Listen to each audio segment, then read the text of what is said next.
the Vietnam War, often simply called Vietnam in American shorthand, stands as one of the most protracted and polarizing conflicts in modern history, stretching from the mid-1950s to 1975 and leaving an indelible mark on the United States. It began not with a bang, but with a series of geopolitical maneuvers that escalated into a full-blown quagmire, much like how a simple backyard barbecue can turn into a neighborhood-wide debacle if you invite the wrong guests. The roots trace back to the end of World War II, when French colonial rule in Indochina crumbled under pressure from nationalist movements led by Ho Chi Minh, a charismatic figure who blended communism with Vietnamese independence aspirations.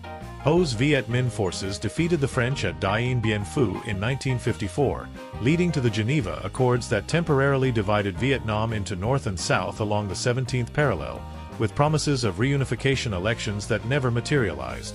Because, as history often shows, promises in international politics are about as reliable as a weather forecast in a tornado zone. The United States' involvement stemmed from the Domino Theory, a Cold War doctrine popularized by President Dwight D. Eisenhower. This idea posited that if one Southeast Asian country fell to communism, others would topple like dominoes in a poorly set-up game. It wasn't entirely unfounded. The spread of Soviet and Chinese influence loomed large after the Korean War. But applying it to Vietnam meant supporting the South Vietnamese government under Ngo Dinh Diem, a leader whose Catholic authoritarianism alienated the Buddhist majority and fueled corruption. Diem's regime, backed by U.S. aid, suppressed opposition, leading to the formation of the National Liberation Front, NLF, or Viet Cong, in the South. These guerrillas, supported by North Vietnam, waged an insurgency that blended hit-and-run tactics with political indoctrination, making them as elusive as a punchline in a serious lecture. By the early 1960s, under President John F. Kennedy, American advisors numbered in the thousands, providing training and equipment to the Army of the Republic of Vietnam, ARVN. Kennedy's administration saw Vietnam as a test of resolve against communism, but his assassination in 1963 left the baton to Lyndon B. Johnson. Johnson, ever the political juggler, escalated involvement after the Gulf of Tonkin incident in August 1964. U.S. ships reported attacks by North Vietnamese torpedo boats. Reports later revealed to be exaggerated or misinterpreted, but at the time, they provided the pretext for the Gulf of Tonkin resolution, granting Johnson broad war powers without a formal declaration. It's one of those historical ironies, a foggy naval skirmish leading to a war that would cost over 58,000 American lives, as if a minor fender bender sparked a decade-long traffic jam. The war's escalation phase from 1965 to 1968 saw massive U.S. troop deployments, peaking at over 500,000 by 1969. Operation Rolling Thunder unleashed sustained bombing campaigns on North Vietnam, dropping more tonnage than in World War II, yet failing to break Hanoi's will. On the ground, search and destroy missions aimed to flush out Viet Cong, but the dense jungles and booby-trapped villages turned every patrol into a gamble. The Tet Offensive in January 1968 marked a turning point. North Vietnamese and Viet Cong forces launched coordinated attacks on over 100 cities and towns in the south, including a brazen assault on the U.S. Embassy in Saigon. Militarily, Tet was a defeat for the Communists, with heavy losses, but psychologically, it shattered American confidence. Walter Cronkite, the trusted news anchor, famously declared the war a stalemate, prompting Johnson to lament that if he'd lost Cronkite, he'd lost Middle America. Johnson opted not to seek re-election, paving the way for Richard Nixon. Nixon's Vietnamization policy aimed to transfer combat responsibilities to South Vietnamese forces while withdrawing U.S. troops, but it came with expansions like the 1970 invasion of Cambodia to disrupt supply lines, sparking massive domestic protests. The war dragged on through secret bombings and the 1972 Easter Offensive, until the Paris Peace Accords in 1973 promised a ceasefire and U.S. withdrawal. Yet, without American support, South Vietnam collapsed under a North Vietnamese invasion in 1975, with Saigon falling on April 30th. Iconic images of helicopters evacuating personnel from rooftops symbolizing a hasty, humiliating exit. The consequences of the Vietnam War on America were profound and multifaceted, reshaping the nation's economy, politics, and society in ways that still echo today. Economically, The war was a fiscal black hole. President Johnson funded it through deficit spending rather than tax hikes, fearing political backlash from his Great Society programs. This led to rampant inflation, with prices rising from about 1% annually in the early 1960s to over 5% by the war's end. The U.S. spent an estimated $168 billion, over $1 trillion in today's dollars, diverting funds from domestic needs like education and poverty alleviation. The oil shocks of the 1970s compounded this, but Vietnam's drain set the stage for stagflation, a stagnant economy with high inflation that plagued the decade. It's almost comical in retrospect, a superpower bogged down in a rice paddy war while its home front grappled with rising grocery bills, as if the generals forgot to budget for the butterfly effect of global economics. Militarily, Vietnam exposed the limits of American power. The draft system, which conscripted over 2.2 million men, disproportionately affected working-class and minority communities, breeding resentment. Over 58,000 Americans died, with another 300,000 wounded, many suffering from post-traumatic stress disorder, PTSD, a term that gained recognition partly due to Vietnam vets' experiences. The war's unconventional nature, guerrilla warfare, civilian blending with combatants, frustrated traditional strategies, leading to atrocities like the My Lai Massacre in 1968, where U.S. troops killed hundreds of unarmed villagers. Revelations like the Pentagon Papers in 1971, leaked by Daniel Ellsberg, revealed government deceptions about the war's progress, eroding trust in military leadership. The All-Volunteer Force Post, 1973, was a direct response, aiming to professionalize the military and avoid future draft controversies. Politically, Vietnam fractured the American consensus on foreign policy. It ended the bipartisan Cold War unity, with Democrats like Johnson bearing initial blame, but Republicans under Nixon inheriting the mess. The War Powers Resolution of 1973 sought to curb presidential war-making authority, requiring congressional approval for extended troop commitments, a check that's been tested but not always enforced. Watergate, Nixon's downfall, was intertwined with Vietnam paranoia, as his administration's dirty tricks stemmed partly from fears of anti-war leaks. The war also boosted isolationist sentiments, making future interventions like in Iraq or Afghanistan subject to Vietnam syndrome, a reluctance to commit without clear objectives and exit strategies. In a twist of historical humor, the syndrome has become a cautionary tale, reminding policymakers that wars are easier to start than to finish, much like a diet during holiday season. Socially, the war's impacts were seismic, cleaving generational and ideological divides. The anti-war movement, peaking in the late 1960s, united students, civil rights activists, and countercultural figures in protests that sometimes turned violent, like the Kent State shootings in 1970, where National Guard troops killed 4 students. Hippies and yippies mocked the establishment with flower power and levitation attempts on the Pentagon, injecting absurdity into serious dissent. Music became a soundtrack of resistance. Songs like Creedence Clearwater Revival's Fortunate Son highlighted class disparities in the draft, while Bob Dylan's anthems fueled rallies. The movement intersected with civil rights, as African Americans, who comprised 11% of the population but 20% of combat troops, questioned fighting abroad while facing discrimination at home. Leaders like Muhammad Ali refused induction, famously quipping he had no quarrel with them Viet Cong, costing him his boxing title but cementing his icon status. Veterans returned to a divided nation, often facing hostility or indifference rather than parades. Many struggled with Agent Orange exposure, a defoliant that caused cancers and birth defects, leading to decades-long legal battles for compensation.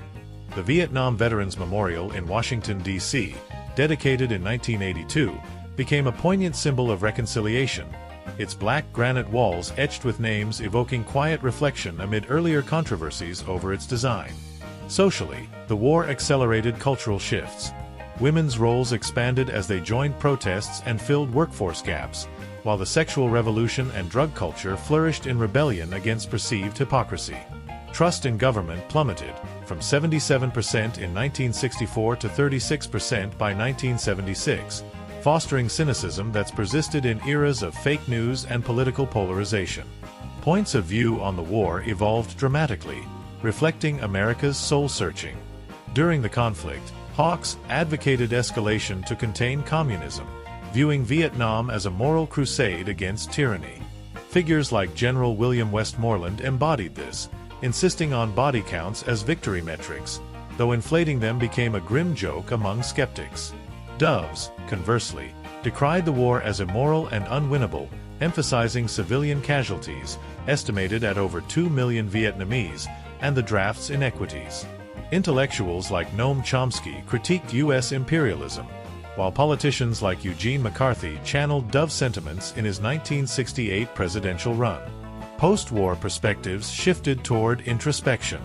Conservatives often lamented a stab in the back by media and protesters, arguing the war was winnable if not for domestic division, a narrative echoed in films like Rambo, where the hero redeems lost honor through fantasy violence. Liberals highlighted ethical failures, with documentaries and books exposing war crimes. Modern views, influenced by globalization, see Vietnam as a caution against hubris. The U.S. withdrawal from Afghanistan in 2021 drew direct parallels, with Saigon-like scenes in Kabul underscoring enduring lessons.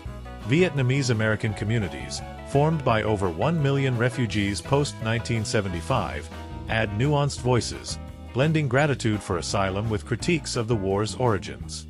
In academia, debates rage over whether Vietnam was a noble cause or a tragic mistake, with revisionists arguing strategic errors rather than inherent flaws doomed the effort. The war's legacy permeates American life subtly yet profoundly. It birthed the 26th Amendment, lowering the voting age to 18 amid cries of "old enough to fight, old enough to vote." Environmental awareness grew from Agent Orange scandals, contributing to the EPA's formation. In foreign policy, it tempered interventionism, though post-9/11 wars tested that resolve.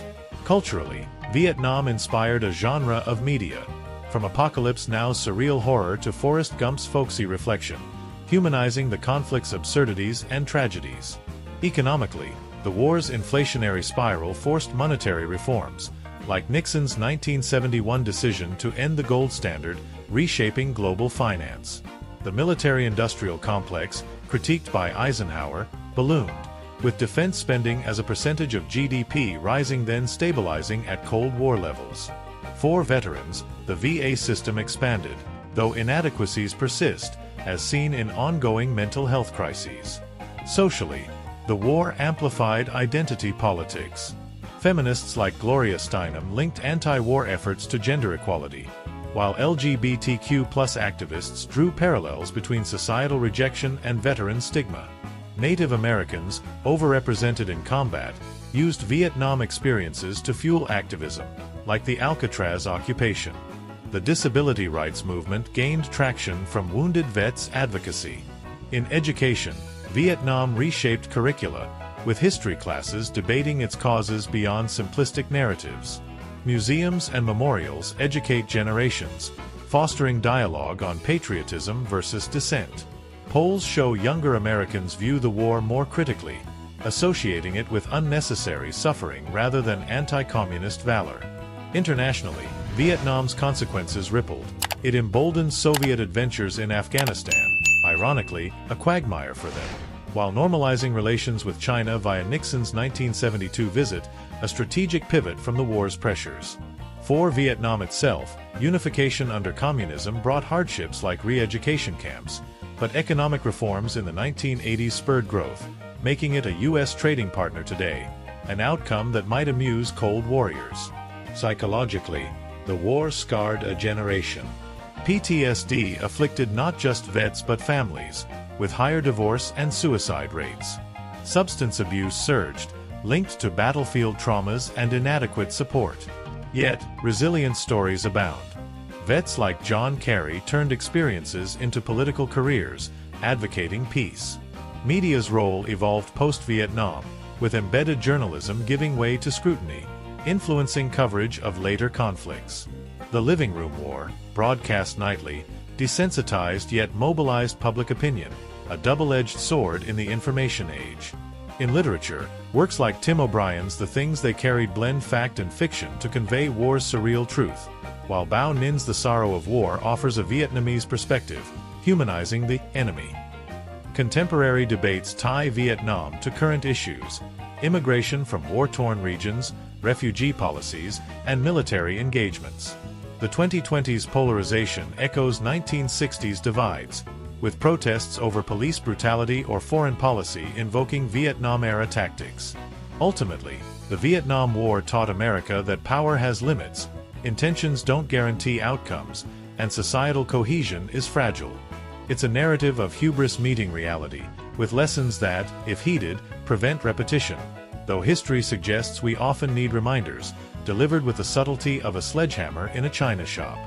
To delve deeper into the antecedents, consider the French Indochina War's legacy. Post-World War II, Ho Chi Minh declared independence in 1945, quoting the U.S. Declaration of Independence, but Truman sided with France for European alliances. The U.S. funded 80% of France's effort, setting a precedent for entanglement. After Geneva, Diem's refusal of elections, fearing Ho's popularity, ignited Southern unrest. The Kennedy-era's flexible response doctrine emphasized counterinsurgency, leading to Green Berets deployment. Assassinations plagued the South. Diem's 1963 coup, backed by the U.S., ushered instability with revolving door governments. Johnson's escalation was incremental, a creeping commitment, avoiding full mobilization. Rolling Thunder aimed to coerce Hanoi, but resilient supply lines via the Ho Chi Minh Trail, a network of paths through Laos and Cambodia, frustrated efforts. Tet's media impact was pivotal.